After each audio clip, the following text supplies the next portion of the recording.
Good morning students. आज हम chapter 7 respiration in organisms को कंटिन्यू करेंगे। Page number 69। Respiration in plants. Plants are also living beings. They also need energy to carry out their life processes. तो plants भी living beings हैं और उन्हें भी एनर्जी चाहिए ताकि वो अपने लाइफ के प्रोसेसेस को कंटिन्यू कर सकें। In plants, breathing takes place through tiny holes or openings called stomata. तो जो प्लांट्स में ब्रीदिंग होती है वो होती है जो लीव्स में छोटे छोटे होल प्रेजेंट होते हैं जिन्हें हम कहते हैं स्टोमेटा। उसके through stomata traps air and the exchange of gases takes place inside the plant cell. तो स्टोमेटा में एयर ट्रैप हो जाती है, एयर उसके अंदर फंस जाती है और गैसेस का एक्सचेंज वहाँ होता है। कार्बन डाइऑक्साइड और ऑक्सीजन वहाँ एक्सचेंज होती है। Let's read about some interesting facts about respiration in plants. तो अब हम कुछ फैक्ट्स पढ़ेंगे रेस्पिरेशन इन प्लांट्स के। Plants require much less energy than most animals and respire more slowly. Plants को काफ़ी लेस एनर्जी चाहिए अगर हम एनिमल्स के साथ उन्हें कंपेयर करें, क्यों, और वो उनका जो रेस्पिरेशन का प्रोसेस है वो भी स्लो होता है। They do not breathe. Diffusion provide sufficient oxygen for their respiratory needs. तो वो ब्रीथ नहीं करते, वो डिफ्यूजन करते हैं। डिफ्यूजन प्रोवाइड्स तो सफिशिएंट ऑक्सीजन, तो डिफ्यूजन से उन्हें अच्छी खासी ऑक्सीजन मिल जाती है ताकि वो अपने रेस्पिरेटरी नीड्स को फुलफिल कर सकें। Different parts of the plant such as roots, stem and leaves take in oxygen and release carbon dioxide through the process of diffusion. तो plants के different parts हैं जैसे कि roots, stems और leaves, वो अपनी ऑक्सीजन खुद लेते हैं और कार्बन डाइऑक्साइड रिलीज कर देते हैं किस डिफ्यूजन के प्रोसेस से। It is interesting to note that respiration is the reverse of photosynthesis. तो जो रेस्पिरेशन है प्लांट्स में वो फोटोसिंथेसिस का उल्टा है, रिवर्स है। Respiration releases energy from food whereas photosynthesis store energy in food. इसका मतलब है रेस्पिरेशन रिलीज करता है एनर्जी फूड से और whereas photosynthesis stores energy in food, और फोटोसिंथेसिस जो है वो एनर्जी को फूड में स्टोर करता है। The products of respiration are CO2 and water. तो जब रेस्पिरेशन होती है तो एक्सहेल, जैसे human beings CO2 carbon dioxide को एक्सहेल करते हैं, वो एक प्रोडक्ट है। तो ऐसे ही प्लांट्स में जो प्रोडक्ट है वो क्या बनता है, CO2 कार्बन डाइऑक्साइड और water. The products of photosynthesis are glucose and oxygen. और फोटोसिंथेसिस का जो प्रोडक्ट्स बनते हैं वो क्या होते हैं, ग्लूकोज और oxygen.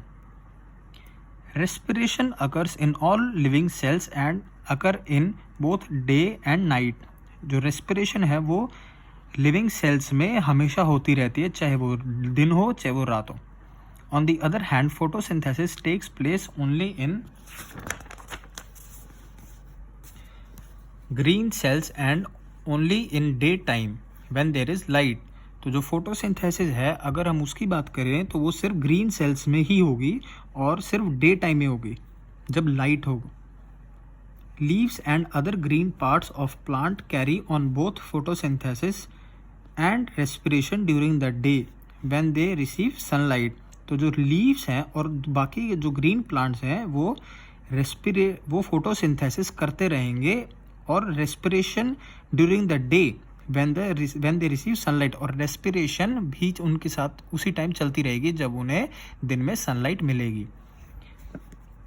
Under these conditions photosynthesis proceeds more rapidly than respiration.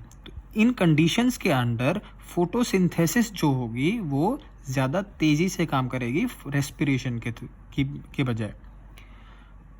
During photosynthesis plants draw in much more carbon dioxide than oxygen that they release. Photosynthesis जब होता है तो plants carbon dioxide they draw in much more carbon dioxide. तो जब वो उस time वो carbon dioxide ज़्यादा अंदर खींचते हैं बजाय ऑक्सीजन के।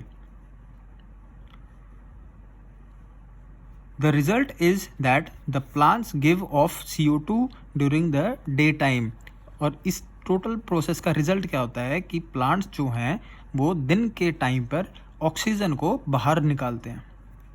At night, when it is dark, photosynthesis comes to an end, but the process of respiration continues.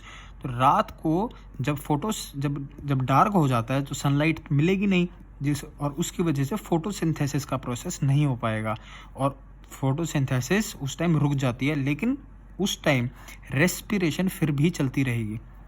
As a result plants take in O2 and release CO2. और उस time पे plants oxygen को अंदर लेंगे और CO2 को, carbon dioxide को बाहर रिलीज करेंगे. That is why people are not advise to sleep under a tree during the night. तो इसीलिए ये लोगों को ये एडवाइस दी जाती है कि रात को पेड़ों के नीचे ना सोएं, क्योंकि पेड़ों के नीचे उस टाइम पे ऑक्सीजन की कमी होती है. How different parts of plants respire. Roots take in oxygen present in the gaps of soil particle by the process of diffusion. तो जो रूट्स हैं वो ऑक्सीजन जो प्रेजेंट होती है गैप्स में, जो सॉइल के बीच में जो छोटे छोटे होल प्रेजेंट होंगे, उनमें जो गैस प्रेजेंट होंगी, उसमें जो ऑक्सीजन होगी, उस वहाँ से डिफ्यूजन के प्रोसेस के थ्रू रूट्स वहाँ ऑक्सीजन अंदर लेंगे. The root hairs help in the process of diffusion. तो जो रूट के हेयर होते हैं, रूट के आगे छोटे छोटे हेयर टाइप स्ट्रक्चर कुछ होता है, वो इस प्रोसेस में हेल्प करते हैं. The oxygen diffused through the root hair passes into the root and end product CO2 also moves out through the root hair.